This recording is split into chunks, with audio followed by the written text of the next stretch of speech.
누가복음 11장 14절에서 26절 말씀 111페이지. 자, 우리 교독하시겠습니다. 제가 먼저 읽겠습니다. 예수께서 한 말 못하게 하는 귀신을 쫓아내시니 귀신이 나가매 말 못하는 사람이 말하는지라 우리들이 놀랍게 여겼으나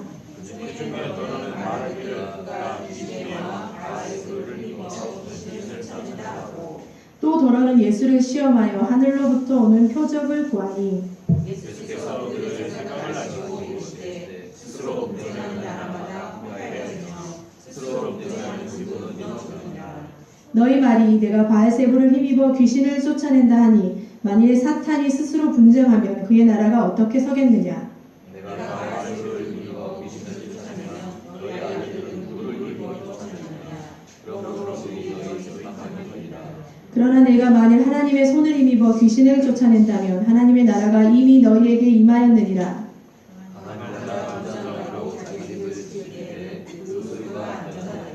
더 강한 자가 와서 그를 굴복시킬 때에는 그가 믿던 무장을 빼앗고 그의 재물을 나누느니라.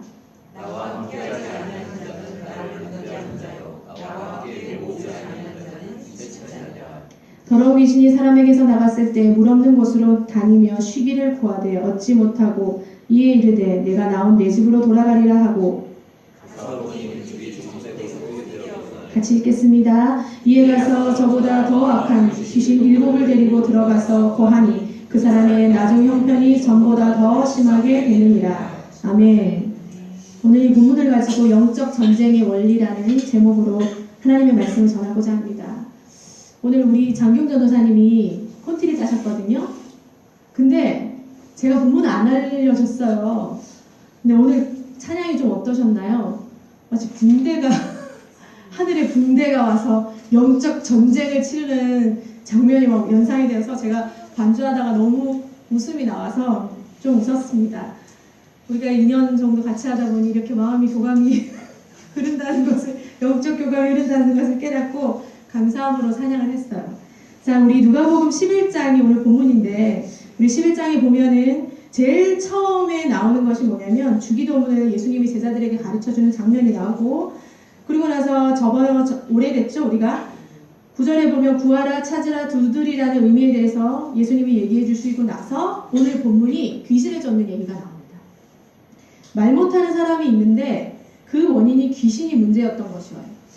그래서 모든 벙어리가 귀신의 문제는 아니지만 오늘 본문에 등장하는 이 벙어리의 원인은 귀신 때문에 말을 못하게 되었습니다. 기도에 대해서 말씀하시고 나서 바로 말 못하고 벙어리가 된 이 사람을 고치시는 우리 예수님을 보면서 우리가 기도하지 못함은 어쩌면 이 벙어리와 마찬가지가 아닌가 생각해 보셔야 합니다. 여기 나오는 사람은 사람하고 대화를 못하지만 기도하지 않는 자는 하나님과 대화를 못하는 벙어리나 마찬가지다. 그래서 영적인 사건들을 우리가 어떻게 받아들이고 해석해야 하는지 잘 고민하시고 오늘 말씀을 들으셔야 합니다. 기도를 가르치고 나서 영적 전쟁에 대해서 기록한 이 누가가 어떤 의도를 가지고 분명히 이렇게 조합을 짜서 썼을 텐데 이 의도를 잘 생각하시고 들으셔야 된다는 거죠. 예수님이 귀신을 쫓아내시고 나서 벙어리 된 사람이 즉시로 말을 하게 되었어요. 예수님의 역사는 항상 두 가지 반응이 일어나는데 한 가지 반응을 예수님이 하셨던 일들을 듣고 굉장히 놀라는 사람이 있는가 하면 한 사람의 반응은 또 다른 반응은 그럼에도 불구하고 꼬투리를 잡으려고 하는 사람들이 있다는 거죠. 그 사람들은 우리가 알고 있는 누군가요? 바리새인들과 서기관들이잖아요. 당시에 귀신을 쫓아내는 일이 간간히 있었습니다. 랍비나 유대인들 가운데서도 귀신을 쫓아내는 일을 행하는 사람이 있었는데 이 현상을 행하고 나서 그 사람들은 어떻게 생각하냐면 자신이 하나님의 일을 쓰임을 받았다고 생각을 했어요. 자신들은 하나님과 함께 한다고 생각하면서 예수님이 귀신을 내쫓는 일을 하니까 그렇게 생각하지 않는 거예요. 과연 예수님이 하시는 축사가 바알세불을 힘입어서 하는 것인가? 아니면 하나님으로부터 온 것인가? 여기에 대해서 이제 막 논쟁을 하는 거죠. 사실은 논쟁이 아니라 예수님을 깎아내리기 위해서 의도적으로 이런 것들을 계속 물어보는 거죠. 그런데 예수님께서 지혜롭게 답을 하시죠. 같은 뼈끼리 싸운다면 나라든 집이든 무너지고 만다. 내가 만약에 바알세불을 힘입어서 귀신을 쫓아내는 것이라면 사단의 나라가 무너지지 않겠느냐 하고 지혜롭게 말씀을 하십니다. 그렇다면 나는 바알세불을 힘입어서 귀신을 쫓아낸 게 아니고 하나님의 손을 힘입어서 귀신을 쫓아내었다. 이 바알세불이라는 단어는 더 높은 곳에 있는 바알이라는 뜻입니다. 더 높은 곳에 있는 바알이란 말은 귀신의 우두머리, 즉 사탄을 말하는 거죠. 그래서 바알세불을 힘입는다고 하면은 예수님이 누구를 힘입어서 귀신을 쫓아내는 것이 되는 건가요? 사단과 함께 손잡아서 귀신을 쫓아내는 거가 되는 거죠. 근데 예수님이 말씀하셨잖아요. 나는 하나님의 손을 힘입었다. 여기서 이제 우리가 오후 예배 때 많이 하잖아요. 이 하나님의 손. 알고 계시죠? 하나님의 손이라고 하면 유대인들은 쉽게 출애굽을 생각을 합니다. 이스라엘 백성들의 상태를 떠올리면서 애굽의 왕 바로의 손에서 하나님이 하나님의 손으로 그들을 구원하셨다고 생각하거든요. 그래서 이 손을 의미하는 것은 하나님의 능력과 하나님의 권능을 말합니다. 시편에 보면 시편 8편 3절에 보면 뭐라고 표현되냐면 주의 손가락으로 만드신 주의 하늘과 주께서 베풀어 주신 달과 별들을 내가 보오니 라는 표현을 통해서 하나님의 능력을 손이나 손가락을 사용을 하죠. 하나님의 손을 힘입어 귀신을 쫓아낸다는 것에는 중요한 의미가 있어요. 왜냐하면 예수님의 표현을 빌리자면 하나님과 예수님 자신이 같은 편이라는 거예요. 근데 그 당시 바리새인들과 서기관들은 예수님을 하나님을 믿는 하나님과 한 편이 아닌 또 다른 이단이라고 생각을 했거든요. 그렇기 때문에 하나님의 손을 힘입어서 내가 귀신을 쫓아낸다는 것은 굉장히 중요하고 또 중요한 일이었어요. 여기서 보면 영적 전쟁을 하기 위해서 가장 먼저 해야 될 일이 바로 이 소속이에요. 아이덴티티. 내가 어디에 소속되어 있는가? 나는 누구인가? 내가 누구인지 내 소속을 알아야 돼요. 소속도 알아야 되지만 제일 중요한 게 뭐냐면 또 적을 알아야 됩니다. 사울이 자기가 정말 적을 누구라고 생각했냐면 자기의 적을 다윗이라고 생각했어요. 근데 다윗이 적입니까? 아군입니까? 아군이죠. 같은 편이잖아요. 근데 사울의 적은 블레셋이고 사단인데도 불구하고 사울은 다윗을 죽이려고 했잖아요. 사울은 적을 제대로 알아보지 못한 거예요. 여러분 만약에 어떤 사람이 우리 아내를 괴롭히고 있어요. 막 비난하고 있어요. 그럼 여러분은 어떻게 하실 거예요? 혼내줘야죠. 시시비비를 따지기 전에 무조건 누구 편을 들어야 돼요? 그렇죠. 와이프 편을 들어야죠. 안 그러면 집에 못 가는 거죠. 이렇게 자기 편이 내 소속이 어딘가, 내가 어디에 속하고 있는가를 확실히 알아야 됩니다. 내가 구원 받았는가? 나는 하나님의 자녀인가? 여러분 구원 받으셨습니까? 아멘. 여러분 하나님 아버지가 여러분의 아버지가 되십니까? 이 확신이 없으면 다음 스텝을 넘어가지를 못하는 거죠. 그 다음에 할 일은 적을 굴복시키는 겁니다. 그런데 굴복시켜야 할 대상이 너무 강한 거죠. 우리가 하지 못하는 능력들을 이 적이 하고 있는데 벙어리를 만들기도 하고 그 다음에 눈도 멀게 하고 간질도 하게 하고 사고가 나게도 하고 생각하지 못한 여러 가지 악한 일을 저지르는 게 이 적입니다. 더럽고 야비하고 추한 일을 하지만 능력을 갖고 있는 게 이 적이거든요. 그래서 어떻게 해야 되는가? 우리 본문의 21절에서 22절 한번 봅시다. 21절에서 22절을 다 같이 한번 읽어보겠습니다. 시작! 강한 자가 무장을 하고 자기 집을 지킬 때에는 그 소유가 안전하되 더 강한 자가 와서 그를 굴복시킬 때에는 그가 믿던 무장을 빼앗고 그의 재물을 나누느니라. 아멘. 일단 강한 자를 굴복을 시켜야 되는데 강한 자가 무장을 하고 자기 집을 지키고 있어요. 강한 자가 생각하기에 자신의 소유가 안전하다고 생각하는 거죠. 강한 자보다 우리가 약하기 때문에 우리가 누구를 초청해야 됩니까? 이 본문에 의하면 그렇죠. 더 강한 자를 초청해야 되죠. 우리 22절 보세요. 더 강한 자가 와서 강한 자를 굴복시킬 때에는 항상 반전이 일어나는 거예요. 강한 자가 믿고 있던 무장이 빼앗기고 강한 자의 재물이 탈취가 되고 나누어지는 거예요. 아멘. 여기서 이 성경에 말하는 그가 믿던에서 이 믿던이 뭐냐면 설득 납득시키다, 믿게 하다는 의미를 갖고 있어요. 무슨 의미냐면 강한 자가 생각할 때 자기 무기가 너무나 신뢰할 만하고 쓸만하고 유용하다라고 생각하는 거예요. 그래서 강한 자는 자신이 가진 그 무기를 너무 믿은 나머지 어떠한 공격에도 끄떡없다고 생각했겠죠. 그런데 아무리 강하고 완전하게 무장을 했다고 생각하더라도 예수님이 사단을 어떻게 하셨어요? 멸하셨거든요. 멸하시고 그것도 사단이 생각하지도 못하는 방법으로 멸하셨습니다. 어떤 방법입니까? 십자가죠. 그렇죠. 강한 자인 사단의 무장을 완전히 해제하고 강한 자가 가지고 있던 소유를 다 빼앗아서 하나님의 자녀들에게 나눠준다고요. 아멘. 여러분 받아야 되잖아요. 그쵸? 받았죠. 그리고 여기서 사용한 이 재물이라는 정확한 원어의 단어는요, 그냥 우리가 생각하는 재물이 아니고요, 전리품이라는 뜻입니다. 전리품이 뭡니까? 전쟁에서 이기고 나서 얻는 약탈품을 말하는 거잖아요. 원래 사단이 우리에게 무엇을 빼앗아갔습니까? 우리가 영적인 생명이 빼앗겼고요. 하나님을 사랑하는 마음, 그리고 이웃을 사랑하는 마음, 기쁨, 감격, 소망, 믿음, 신뢰 이런 게 다 사라졌잖아요. 또는 사단에게 속아서 시간과 돈과 건강과 관계가 다 잃어버리고 빼앗기게 되었던 존재였습니다. 근데 예수님이 이 전쟁에서 선포하시는 거예요. 사단을 굴복하고 무장도 뺏고 그 뺏어간 재물도 다 찾아와서 나눠주겠다. 그렇게 말씀하시는 거예요. 할렐루야. 아멘. 요한복음 10장 10절에 보면요, 도둑이 오는 것은 도둑질하고 죽이고 뭐죠? 그렇게 멸망시키려고 온 것뿐이요 내가 온 것은 양으로 생명을 얻게 하고 더 풍성하게 얻게 하라는 것이라고 말씀하면서 사단을 뭐라고 하시나요? 네? 도둑이라고 그러죠. 도둑질했다고 그러잖아요. 도둑. 사실은 사단이 빼앗아 갔던 이 행위가 뭐냐면 도둑질이라는 거죠. 여러분, 도둑질은 합리적인 것입니까? 불합리한 것입니까?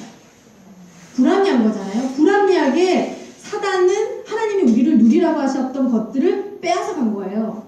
그러면 우리 찾아와야 되잖아요. 하나님과 멀어진 우리가 사단에게 속아서 빼앗긴 거예요. 우리 이거 한번 찾아보시죠. 잠언 6장 31절. 잠언 6장 31절.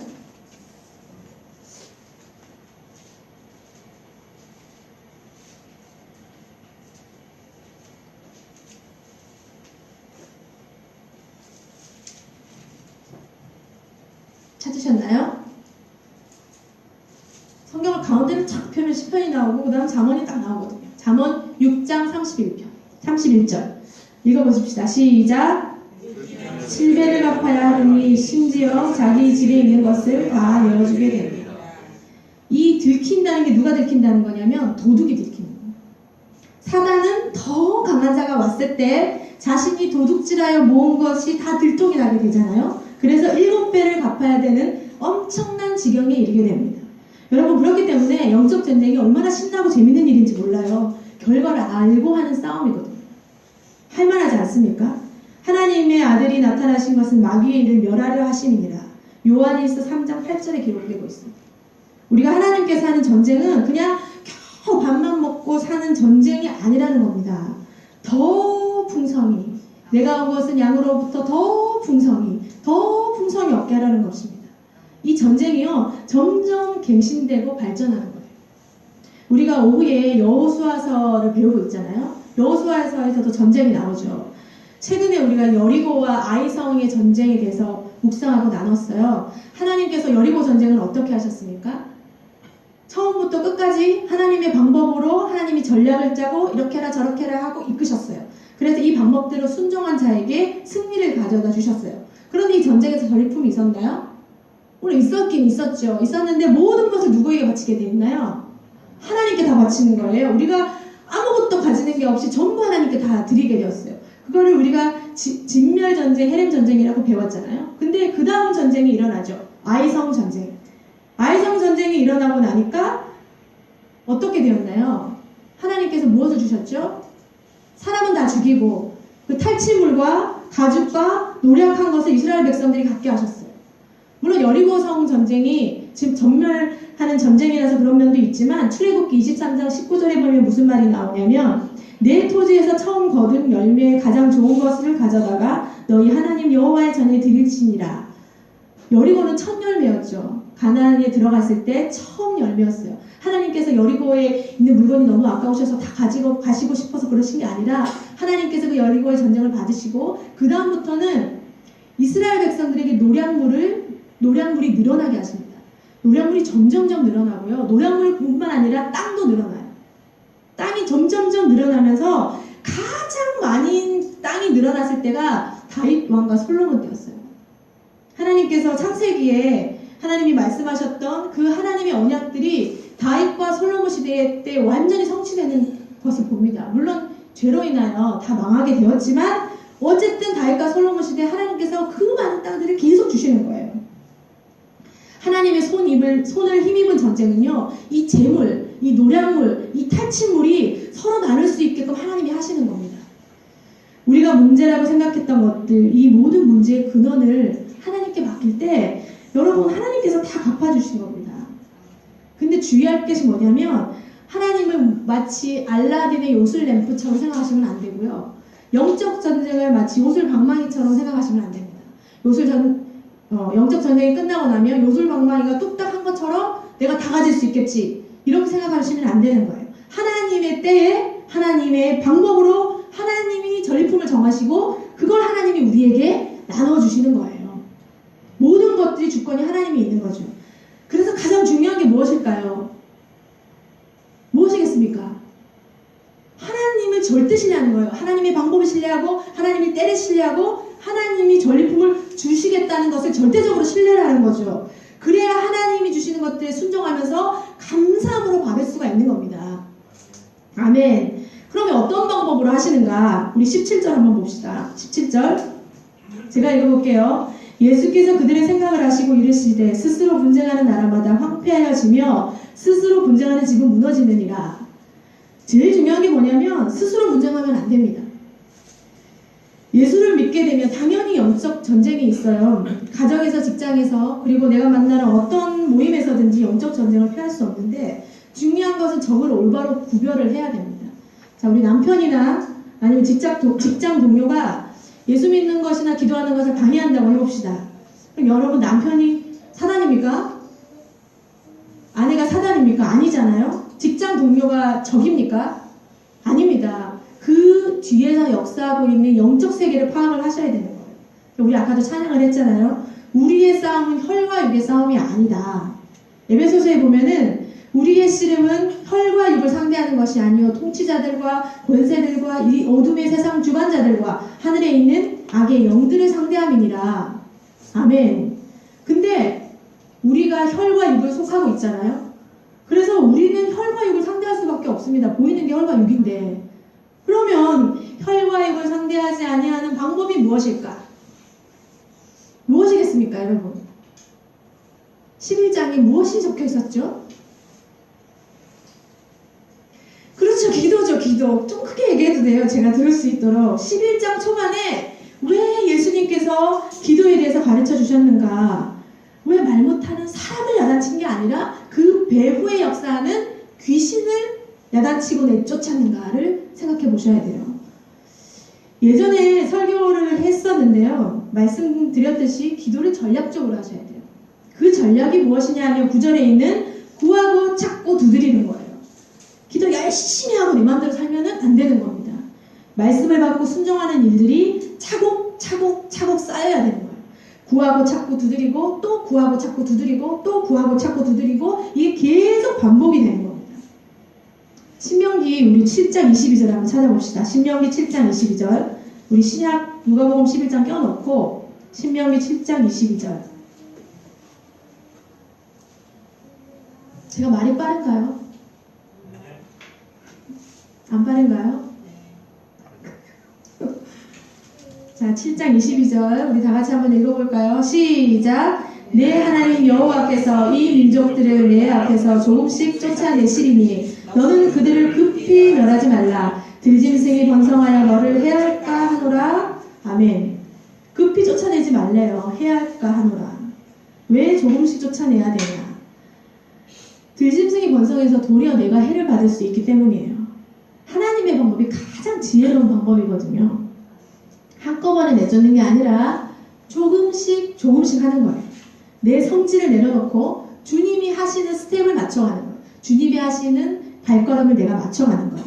그래서 오늘 본문의 24절에서 26절을 읽어봐야 되는 겁니다. 자, 24절, 26절을 우리 다 같이 26절까지 읽어보겠습니다. 시작! 더러운 귀신이 사람에게서 나갔을 때에 물 없는 곳으로 다니며 쉬기를 구하되 얻지 못하고 이에 이르되 내가 나온 내 집으로 돌아가리라 하고 가서 보니 그 집이 청소대로 수리되었거늘 이에 가서 저보다 더 악한 귀신 7을 데리고 들어가서 거하니 그 사람의 나중 형편이 전보다 더 심하게 되느니라. 아멘. 악한 영들은요 자신이 있던 곳으로 돌아가고 싶어 합니다. 그래서 우리가 작심삼일 했다가 또 무너지고 그러잖아요. 그런데 그곳을 내가 악한 영들을 아무리 쫓아냈다 해도 물로 채우지 않으면 그 악한 귀신이 깨끗하게 소재된 모습을 보고 더 많은 귀신들을 데리고 오는 거예요. 그럼 물이 뭔가? 물이 뭔가요? 그렇죠. 말씀입니다. 오늘 왜 대답을 이렇게 잘하시는지. 말씀으로 계속 채워야 돼요. 내 말씀으로 채워지지 않은 심령은 금방 무너지는 거예요. 여러분 시험이 왜 드는가 하면요. 기쁜 마음으로 했다가 왜 시험이 들까요? 물이 모자랐어요. 물이. 말씀으로 단단히 서 있는 사람들에게 하나님이 망설임이 없이 일을 하십니다. 말씀이 단단히 서 있기 때문에 무너지지 않는 거죠. 근데 오늘 감동받아서 이 산을 명하여 들어서 저 산으로 옮기겠다는 믿음이 확 온 거예요. 하나님 내가 주를 위해 죽겠습니다. 주를 위해 살겠습니다. 그리고 잤어요. 근데 아침에 딱 밀어보니까 그 산에 있는 모래만 봐도 스트레스를 확 받는 거죠. 이 산의 모래를 보니까 앞이 깜깜하고 어떻게 해야 될까요? 하나님의 물을 계속 채워야 돼요. 우리가 연약하기 때문에 한 방에 채워지는 게 아니라 천천히 하나님의 스텝대로 그리고 나의 기질대로 하나님께서 우리를 일을 하십니다. 그리고 우리 육신의 것들도 천천히 몰아내는 거예요. 제가 운동을 진짜 싫어하거든요. 그렇지만 살기 위해서 운동을 합니다. 그래서 살기 위해서 운동을 하는데 운동을 하다 보면은 자주 있는 일은 아닌데 어쩌다 한 번씩 필이 쫙 받을 때가 있어요. 오늘은 내가 건강한 여인이 되리라 필 받아서 운동을 하고 나면 집에 가서 이제 그 다음날 몸살이 나는 거예요. 몸이 아파서 그 근육통 약 먹고 막 쓰러져 있다가 일주일 내내 운동도 못하고 완전히 약값으로 끝내버리는 거예요. 이게 뭐예요? 바로 들짐승이 번성한 거. 나의 욕심으로 그 운동을 천천히 하면 되는데 1년에 몇 번 안 받는 그 삐를 받을 때 그렇게 운동을 막 3시간씩 4시간씩 하다가 들어 눕는 거예요. 여러분 그런 적 있지 않아요? 기도를 그렇게 안 하시다가 갑자기 삐를 받아서 5시간씩 막 앉아 있을 적은 없겠지만 한 2-3시간씩 앉아 있다가 다음부터는 한 달 동안 기도를 못 하였더라. 뭐 이런 식으로 우리가 이게 바로 들짐승이 번성하는 거예요. 영적으로 준비가 되지도 않고 한꺼번에 하려고 하는 나의 욕심이 화를 불러옵니다. 우리가 마라톤을 하듯이 천천히 하나님의 말씀으로 매일매일 새롭게 되는 거예요. 그래서 가랑비에 옷 젖듯이 언제 내가 젖었는지 모르게 우리가 복상을 하듯이 더듬더듬 하나님의 말씀을 가지고 인내를 가지고 가는 거예요. 처음에는 하나님이 우리의 생각을 전환시키십니다. 생각을 전환시키고 나시면 그 생각이 일을 하지요. 일을 해서 언어가 바뀌고 행동이 바뀌고 내 주변의 역사가 바뀌는 거예요. 이 과정을 뭐라 그러냐면 구하고 찾고 두드리는 거예요. 우리 따라해봅시다. 구하고 찾고 두드리라. 구하고 찾고 두드리라. 자기에게 얘기하는 거예요. 구하고 찾고 두드리라. 구하고 찾고 두드리라. 이 11장에 있는 앞에 있는 건 기도이고 뒤에는 마치 귀신을 내쫓는 영적 전쟁 같지만 이것이 하나로 아우러져서 우리가 어떻게 하면 영적 전쟁에 승리하고 하나님께서 영적 전쟁을 꾸준히 유지해 갈 수 있는지 알려주시는 거예요. 사람마다 좀 다르겠지만 제가 양육이나 이렇게 1대1로 사역을 해보니까 6개월을 꾸준히 일주일에 한 번씩 예배를 드리니까 사람이 조금씩 변하더라고요. 운동도 그렇다고 하더라고요. 6개월 이상은 해야 된다고 그러더라고요. 헬스장에 딱 도착하자마자 우리가 하루 헬스한다고 근육맨이 되는 게 아니잖아요. 그리고 방언을 받는 것도 마찬가지예요. 방언을 받았다고 해서 우리가 마치 기도의 용사가 내일부터 될 것 같지만 그렇게 됩니까? 안 되잖아요. 성령께서 주시는 이 방언으로 가지고 매일매일 기도를 해야 하나님의 음성을 듣고 더 날카로워지고 예민해지고 주님과 마음이 하나가 되는 거예요. 계속 해야.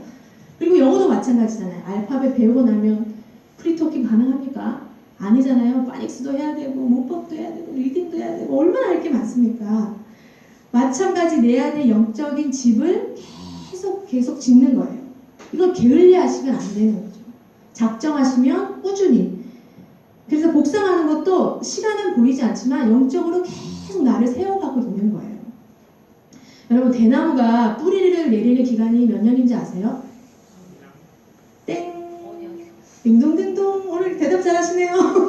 5년이에요. 5년 동안 위에 싹이 안 난대요. 계속 뿌리를 내리다가 5년이 지나면 3달 만에 몇 미터가 자라냐면 16에서 25미터가 자라요.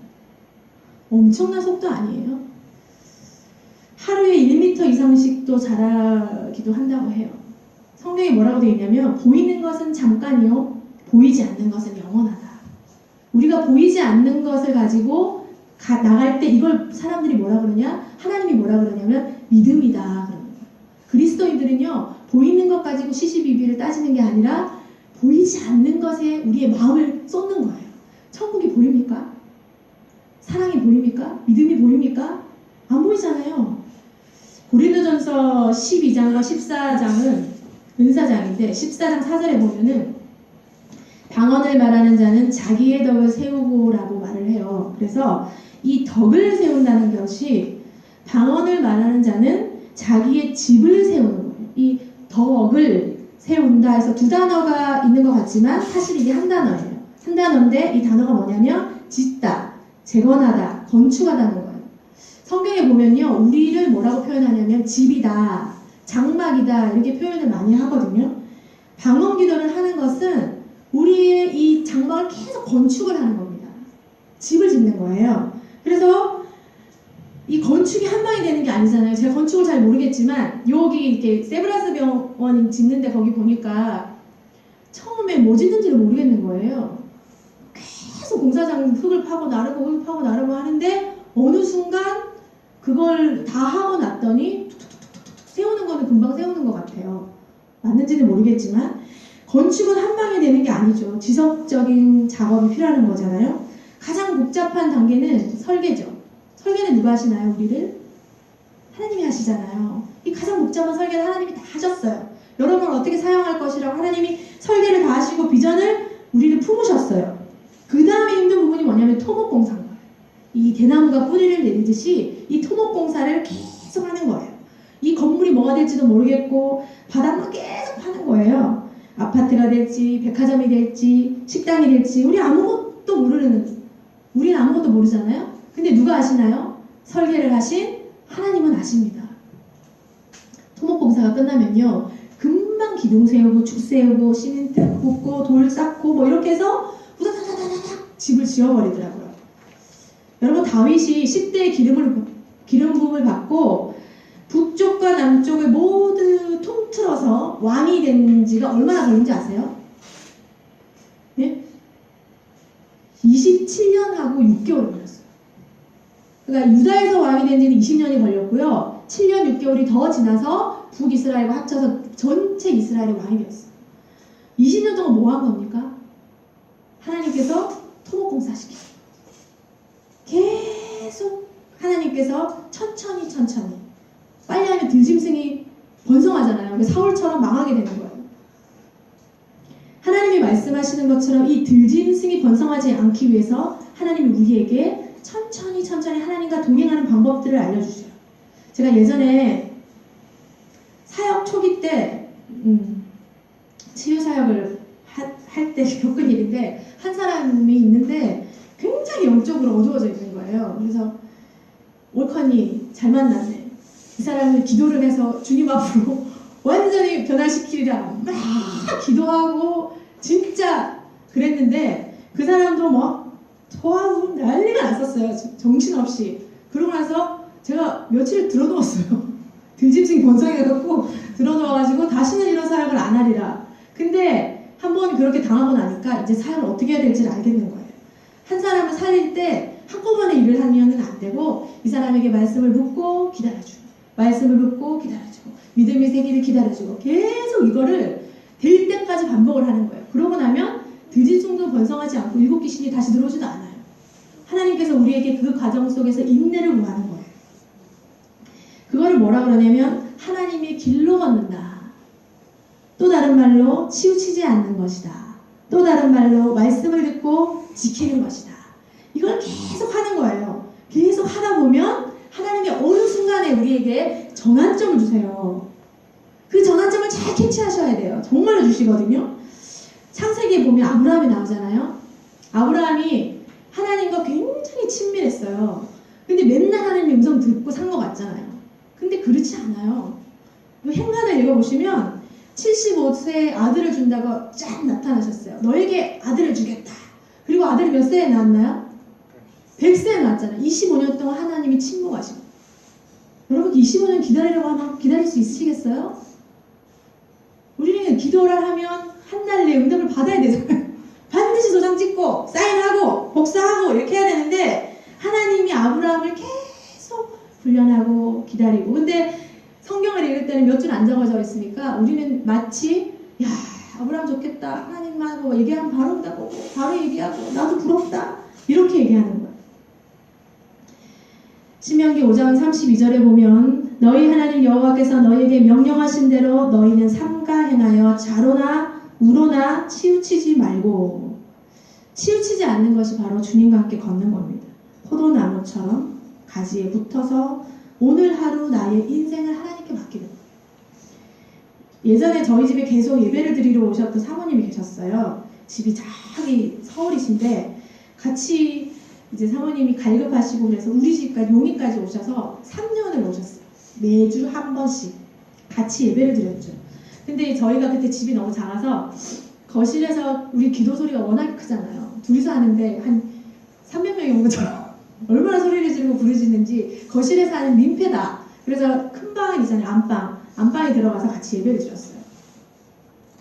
그래서 3년이 다 되어가는 어느 날에 어떤 분이 침대를 선물을 하시는 거예요. 저희 집에. 방도 좁은데 침대를 딱 놨더니 안방이 꽉 차는 거예요. 그래가지고 구석에서 이제 예배를 드리는데 불편하잖아요. 그래서 거실에 나와서 예배를 드리는데 너무 시끄러운 거예요.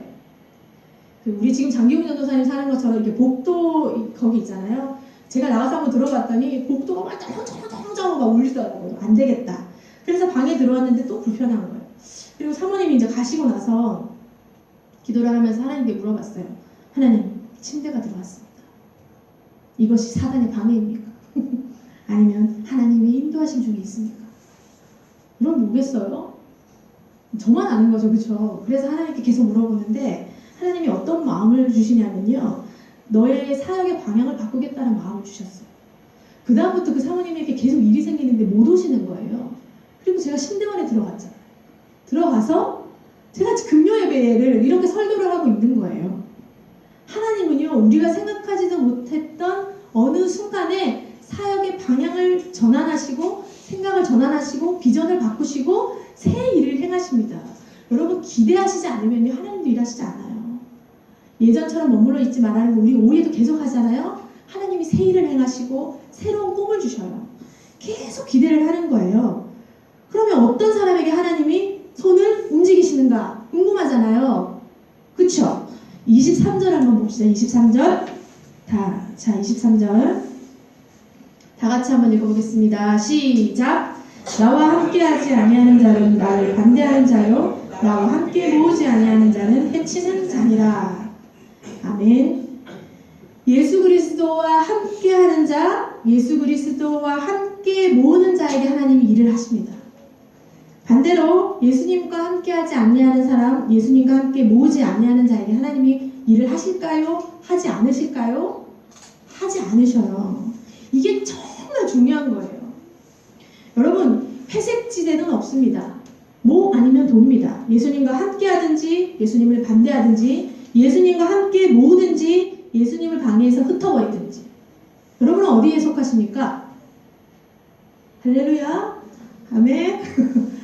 예수님이 항상 자신과 함께하고 연합하는 사람을 모으셨어요. 그래서 요한복음 10장에는 예수님이 자신을 뭐라고 그러셨냐면 나는 선한 목자야. 나는 내 양을 알아. 그래서 내 양을 모으지 미리가 양떼를 물어가지 않도록 내가 양을 모은단다. 그리고 히브리서 10장 25절에 뭐라고 그러셨냐면 모이기를 피하는 어떤 사람의 습관같이 하지 말고 오직 권하여 그 날에 가까움을 볼수록 그리하자. 모이자. 요한복음 3장에 가면 뭐라고 되어 있냐면 알곡은 모아서 어디에? 곳간에. 쭉정이는 어디에? 불에 태우시는 심판의 하나님. 알곡은 모으지만 쭉정이는 심판하는 분임을 우리가 기억해야 되는 거죠. 모아지느냐 흩어지느냐. 내가 어디에 모아지느냐, 내가 어디에 귀를 쫑긋하고 있느냐, 내가 어디에 내 마음이 쏟아지고 있느냐를 하나님이 보시는 거예요. 그리고 그 사람에게 하나님의 손을 부어주십니다. 여호수아에게 내가 나의 능력을 너에게 부어주겠다, 너의 손에게 다 부어주겠다 해서 여호수아가 뭐하죠? 단창을 잡고 싸움이 끝날 때까지 붙잡고 있잖아요.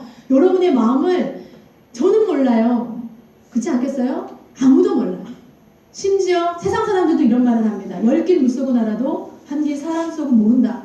여러분이 속에서 하나님의 편에 서 있는지 아니면 누구 편에 서 있는지 우리는 모르지만 하나님 우리 중심을 보시기 때문에 아시는 거예요. 회색지대가 없다는 걸 명심하셔야 돼요. 하나님의 통치는 회색지대의 개념이 아닙니다. 실제적으로 누구의 통치를 받느냐에 따라서 하나님의 손이 우리를 인도하시고 하나님의 손이 우리를 구하시고요. 하나님의 손이 우리를 모으고 하나님의 손이 우리를 보호하십니다. 그래서 예수님이 하나님의 손으로 귀신을 쫓아낸다면 하나님의 나라가 이미 임한 거죠. 내가 어두운 생각을 하거나 불평, 불만을 하고 하나님 앞에 나아갈 때 우리에게는 이미 어두움이 임합니다. 어두움. 영적 어둠이 계속 지속되면요. 나중에 영적 소경이 됩니다. 그러면 귀신의 역사인지 하나님의 역사인지 구분도 못하고 내가 그냥 쑥 따라가게 돼 있어요.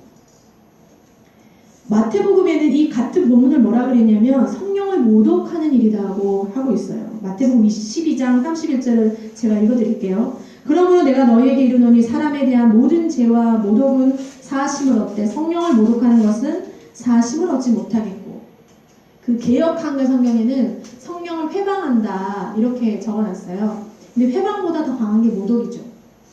실제 단어의 뜻은 모독입니다.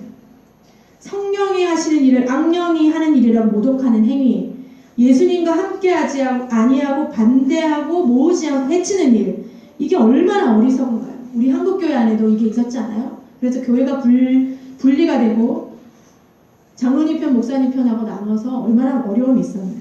우리는 하나님 편에 서야 됩니다. 그 편에서 해석하고 그 편에서 함께하며 모으는 자가 되어야 됩니다. 그래서 지속적으로 성령의 인도하심을 구해야 됩니다. 그렇다면 그러한 원동력을 유지할 수 있는 힘은 어디서 나오는가? 아까도 말했듯이 11장 초반에 있는 무엇이라고요? 기도. 기도하러 오셨잖아요. 기도하지 않으면 우리가 얼마나 악한지 표적만 구하는 거예요. 엘리야의 표적, 그 다음에 죽은 자가 살아나는 표적, 병이 나아서 갑자기 회복되는 표적, 대박이 나는 표적, 이런 표적만 구하는 거예요. 표적을 주기 위해서 교회들이 얼마나 쇼를 많이 합니까? 그러나 가장 큰 기적과 표적은 뭐냐면요, 회개하고 구원을 받아서 하나님의 가족이 되는 거예요. 그리고 하나님의 통치를 받는 거예요. 귀신을 쫓아내는 것도 엄청난 일이겠지만 이 쫓아내는 것도 하나님의 통치 가운데 있는 것이고, 내 안에 말씀과 물을 계속 채우는 것도 하나님의 통치가 임하는 거예요. 기도하러 오신 여러분들을 축복합니다. 구별되셨습니다. 아멘. 자, 이제 정리하겠습니다. 가장 먼저 해야 될 거는 내가 하나님의 자녀임을 절대로 잊지 말 것. 나의 아버지는 하나님 아버지다. 두 번째는 우리가 쫓아내지 못하는 강한 자를 더 강하신 예수 그리스도께서 쫓아내신다. 예수 그리스도를 의지하여야 한다.